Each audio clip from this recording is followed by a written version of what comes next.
Forrest Fenn's treasure hunt stirred a bubbling cauldron of excitement, obsession, and peril. A seemingly innocent quest for a box of gold and jewels led many on a wild, often disastrous, adventure, and sadly a few made fatal choices.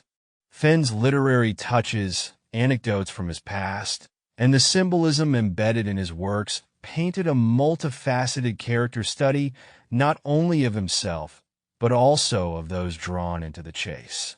Fenn's initial chapters reveal his complex psyche by exploring poignant themes of loss, discovery, and, ultimately, self-determination.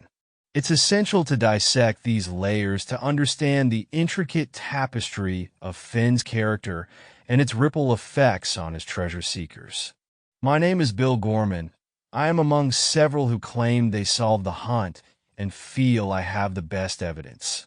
His book, The Thrill of the Chase, was a treasure hunt with a box of gold and jewels for a prize. 5 people made bad choices and put their lives to an end searching. He starts his book talking about his father's suicide, long trips from Texas to Yellowstone, and shooting birds with his Red Ryder BB gun. He ends his book with a banquet table at the end of life and his own epitaph. An early chapter in his book is Important Literature, where he mentions Hemingway, For Whom the Bell Tolls, and A Farewell to Arms. He also mentions The Great Gatsby and Catcher in the Rye. The chapter ends with a giant asterisk. Then most all the chapters end with a square bullet point. An asterisk signifies important in a bullet journal. His wife tells him to call his car the Bullet because it is shot. The Hemingway stories, one ending with a wounded man on a suicide mission, the other with the same actor, Gary Cooper. His wife dies at the end from childbirth. Being Hemingway poignantly ends his life using a gun that he had shot birds with, reminding us of Forrest's Red Ryder BB gun and birds he shot. He was hinting at Hemingwayan himself, as he apparently did. Great Gatsby was related to the Biddies chapter, insinuating Forrest couldn't cross the road without getting run over. The Gatsby ended when a Biddy ran out in the road and Gatsby's car ran her over dead. The car is a bullet. Gatsby was played by Robert Redford, and the proxy bullet car was a Rusty Red Ford. The movie Bullet was also about a Ford, and who can forget The Thrill of the Chase? I believe Forrest and Peggy Fenn had a love-suicide pact. He died on September 7, 2020. Peggy died a month later on October 4, 2020. He died on Grandma Moses' birthday, and she died on Charlton Heston's birthday. I can tell you more about the Moses connection, or maybe I've already said enough when I mention the president of the National Rifle Association and Silver Bullet Brigade, Mr. Heston. Yes, he was the Omega Man too, as Fenn's book ends with 2 Omegas which represent the end of his and Peggy's lives. Forrest's death photo, there is a .22 bullet hole in his left eyebrow with a bruised ring circle around it. His plane, car, his hat, Annabelle's hat all have bullet holes in them.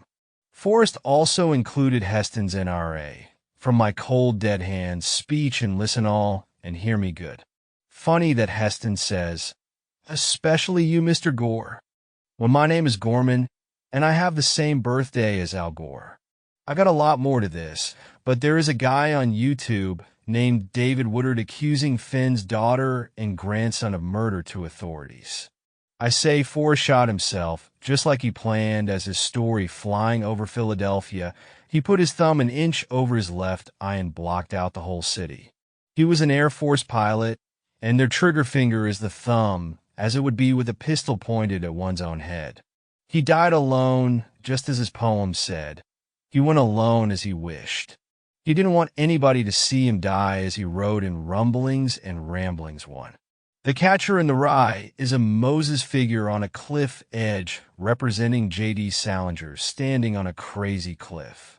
Moses is found just past the light at the end of the tunnel by Pass Creek, near where it enters the South Fork Canyon of the Rio Grande River South Fork, an area referenced in the poem as the Canyon Down. He did say he was taking it with him, which would mean past the light at the end of the tunnel. Also in the canyon down is Colorado's version of the Rosetta Stone listed on Google Earth as Columbine Interpretive. The Rosetta Stone is also in definition an interpretive composed of 3 languages: Egyptian, Greek, and Demotic script. When Forrest said, "Tell me what colors daffodils are," he was hinting at Colorado's state flower. The columbine looks similar and comes in most any colors like daffodils. In the chase, a bullet is any projectile capable of killing: arrows, BBs, bombs, missiles, airplanes, cars. His arrowhead collection hinted at bullets. His bullet car was a major clue, hinting at his proxy out in the blazing sun, in the wood. 99% of searchers completely missed his comment. When I hid the treasure, I was walking back to my car, never realizing it was not the car he drove there. It was one left years ago under the stars in the D meadow of the wood. I had searched the W, where I found rocks with dead trees, representing the ZPU gun and Skippy's gearbox contraption. I found nothing in the O meadows. When I searched the D meadow, I spotted what looked like a gas tank, which turned out to be a 1930 Ford Model A cowl with a giant exit hole from a bullet through the fuel tank, just like his F-100.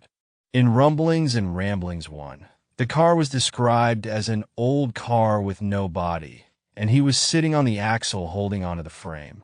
Yet in the thrill of the chase, the car is an old car with no top, and he sat on a sofa cushion in the back. I found the sofa cushion springs about 200 or 300 feet in front of the car by Pass Creek. Forrest was brave to lasso that buffalo and ride in that car. They got wet, and he had to walk home 7 miles cold and barefoot. It was worth the cold, as he did not realize until later how much fun it was. To get to the bullet car in Moses, we start at where warm waters halt, which is Pagosa Springs, Colorado, the home of Fred Harmon, the creator of Red Ryder and Little Beaver, legends made famous by Daisy's Red Ryder BB gun. There is a gypsy wagon on Highway 160 in front of Fred's house. Forrest talked about putting a nickel under the pie lady's tombstone was a hint to the nickel that Fred Harmon got for each BB gun sold. When Forrest shot the birds with his BB gun, their hearts stopped pumping blood as a metaphor for where warm waters halt. Pagosa Springs is also the world's deepest hot spring at over 1,000 feet deep. It halts the deepest of all warm waters. Fort Lewis in Pagosa Springs was too far for the Utes to walk, so the fort was moved to Durango, a very strong hint to too far to walk. Also in 1879, there was a campaign by settlers and miners to run the Utes out of Colorado with a slogan, "The Utes must go," giving us the answer to why must I go? People want your gold. As Forrest was over the hill, so was the canyon down, over the Great Divide on the other side. Put in below the home of Brown has revolutionary ties to North Concord Bridge. Below the home of Captain David Brown, 2 blocks south of the Fenn School for Boys. Captain Brown mustered his Minutemen to stop British forces from crossing the bridge. Heavy loads, 75 caliber musket balls were fired starting the American Revolution on April 19, 1775, which will celebrate its 250th anniversary in 2025, just after Trump's inauguration. So this Captain David Brown hints to Boot Jack Ranch in Treasure, Colorado, which was owned by Silicon Valley commercial real estate developer David Jennings Brown. A boot jack is basically 2 omegas to wedge the heel of your boot to assist in removing the boot from your foot. David died in 2013, and his 3,500-acre ranch sold for $85 million.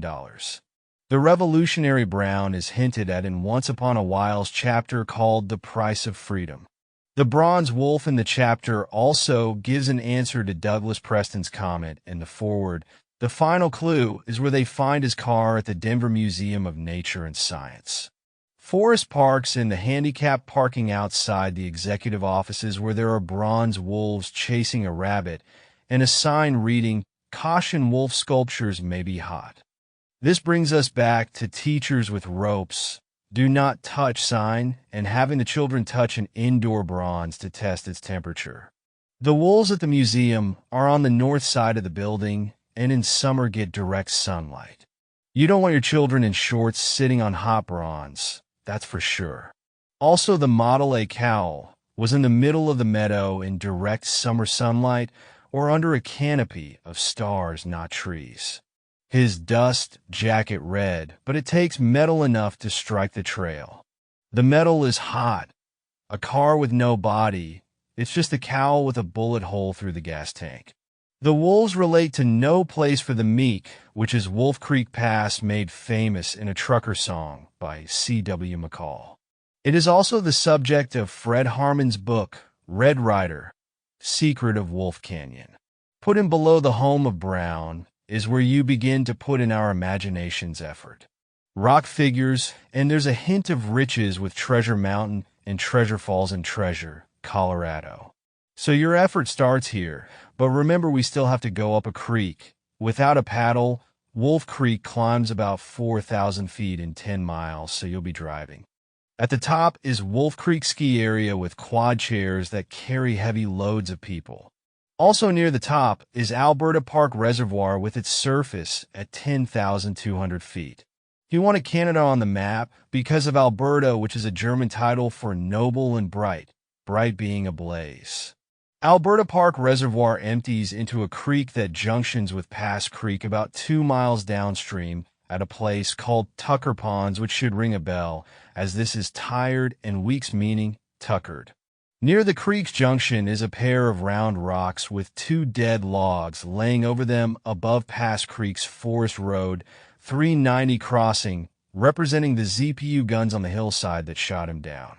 And below the highway is Skippy's gearbox contraption with all the metal pieces strewn about.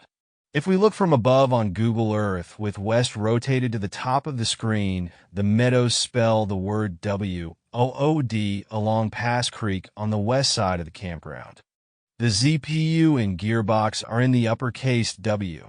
I found nothing notable in the O meadows, but in the lowercase D meadow was the 1930 rusty red Ford Model A cowl, an old car with no body, in the middle of the straight part of the lowercase d, or in the middle of the runway. His sofa cushion springs a few hundred feet in front of the car. At the Mineral County line was 2 RV and cabin resorts. One is Goodnight's Lonesome Dove, and the other is Moon Valley. Hence we have the dove on the crescent moon, which is also referred to as the Valley of the Moon in the Hook of the Crescent. Charles Goodnight's Lonesome Dove Ranch is related to Quanah Parker's family, and the buffalo donated to Yellowstone to restore their herd. I believe the Lonesome Dove Resort has permanently closed. Then just down the road in South Fork, which is another SF, is a 24-foot logger with a 21-foot saw we can call the Teeth of the Rockies at the Hungry Logger restaurant.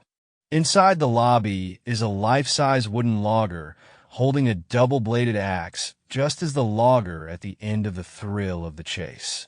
At the 2017 Fenn, I brought the Bullet car, and Forrest brought his hat Mildew and staged pictures with me with him doffing his boss hat with his left hand while extending the right hand as a symbol of offering, like Athena extending the olive branch with her hand in offering. The offering hand is also seen in the Stewart portrait of George Washington that Forrest owned. It symbolized offer the nation and freedom to the people. Forrest proceeded to hand his boss hat to Shiloh and tell him, "Get Mildew from the car for me." Shiloh returned with Mildew, a stinky old dirty white hat with a barbed wire band and a large bullet hole in the front. Forrest had published, "I'm never going to wear that hat." Well, this was the day he ate his hat. He placed it on his head and stood toe-to-toe with me while people took pictures of us. Forrest then sat in a chair by the cowl, and people would sit between Forrest and the cowl, not knowing the thing they were looking for was so close. If it was a snake, it would bite them on the ass.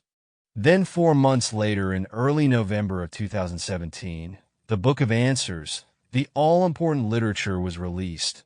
Once Upon AWOL, which depicts a star at the end of the line, A star is the asterisk signifying the book contains important literature. You'll find Moses in the middle, and the bullet comes home before the price of freedom, which was the final chapter of the first edition. Moses only appears at winter solstice, the anniversary of Forrest being shot down in Laos. In January 2018, I sent Forrest pictures of Moses, and in late 2018, the second edition of Once Upon AWOL came out with an added story about Dizzy Dean letting searchers know it was over in 2017. Dizzy died on July 17, 1972. He wore jersey number 17. People don't get why Moses was so important. If he only listened, Forrest said, Moses was an important figure